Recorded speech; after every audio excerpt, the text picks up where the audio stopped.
Welcome to the Digital Curation Roundtable. I'm Justin Wolff. I'm an assistant professor of art history, and I'll be coming at the topic of digital curation from really the context of an art historian and traditional notions of curation. And in that way, I'll be playing a bit of a devil's advocate role in our discussion today.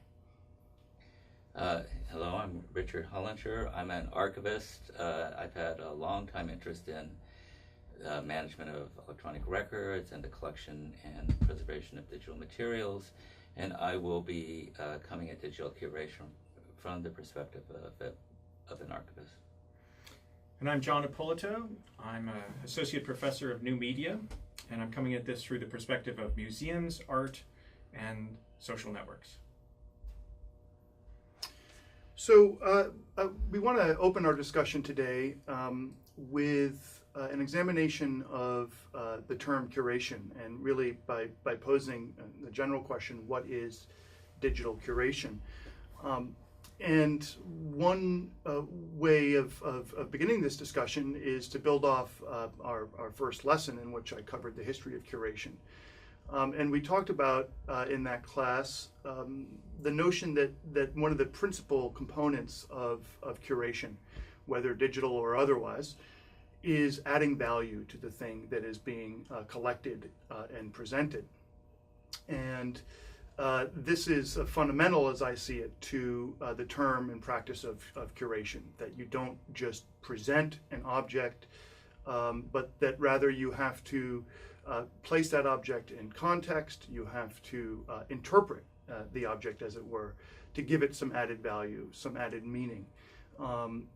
Otherwise, it would just be collecting. And as we saw again in the first class, curating is much more than merely aggregating or collecting materials. So one of the first sort of questions that I have for my co-panelists here and for the rest of you as well is, in digital curation, what happens to this notion of added value? Now, in an online exhibition, for instance, I think it's fairly easy to see how value is added through text and traditional sort of interpretations. But with some of our newer curatorial tools in the digital arena, such as Tumblr or Pinterest, Facebook, all of these new digital tools that we're all so familiar with, I worry that sometimes things are merely being aggregated rather than curated, and that value is not necessarily being added. But I do say this from, again, the perspective of a sort of devil's advocate. But I think it's a really important question to open with in terms of defining what digital curation is. And I wonder if my colleagues here have any thoughts about this. Well, Justin, as you know, I have argued that many of the acts that we engage in every day in our digital environments constitute digital curation. For example, I think if you go into your email account and delete email, that's a form of digital curation. If you're adding something to your favorites on a web browser, if you're adding things to your desktop, all of those, I would argue, are acts of digital curation. When you're deleting emails, they add value to what's left because you can access what you need more fully.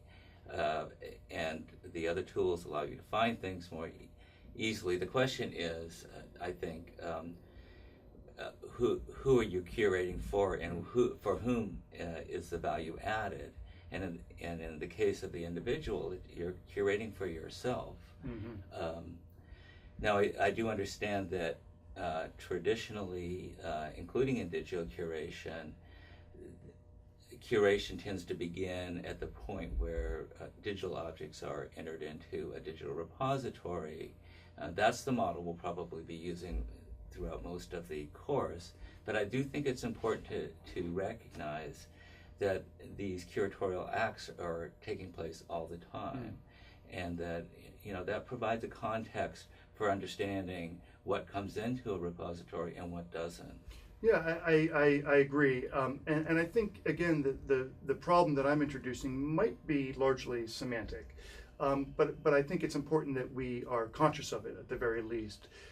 That by using the word curation, and I am in no way protective of the term, and I'm happy to see this broadening of the field, but I think we are bringing with it certain expectations, and that it's a loaded term, and that traditionally the term has implied that something is being done for the public good, that something is being presented in a way where again, a kind of perhaps intellectual value is being added to the material, information, what in the digital field we would call metadata.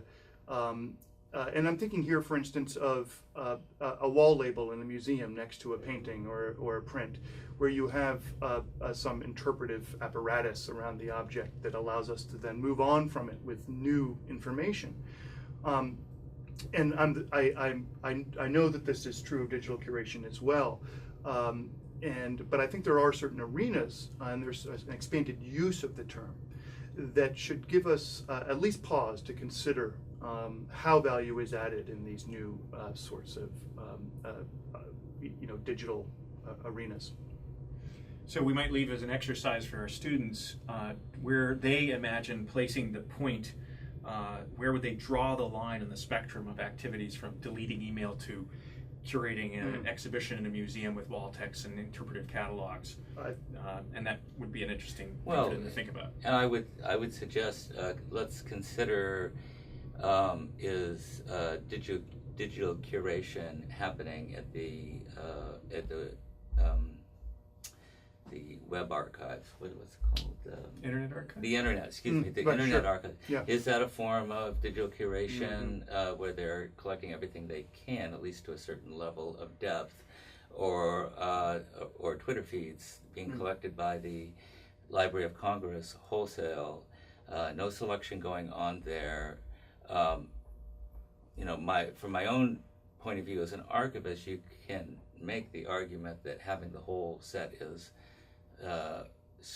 provides a lot more context. You're not pulling things out of the creational context. Yeah, and I agree. I think it's important also that we understand that where there might not be a sort of traditional notion of adding value to a digital artifact as it's presented, that is, when I say traditional, I mean coming from the sort of museum context and the root of the word curate, which goes all the way back to sort of ancient notions of caretaking, but that just by virtue of having some things placed next to other things, and I'm thinking here of Pinterest, for instance, which is, as I understand it, it's a picture board where you collect born digital JPEGs or TIFFs or what have you, and under your own sort of personal account, you can collect these images.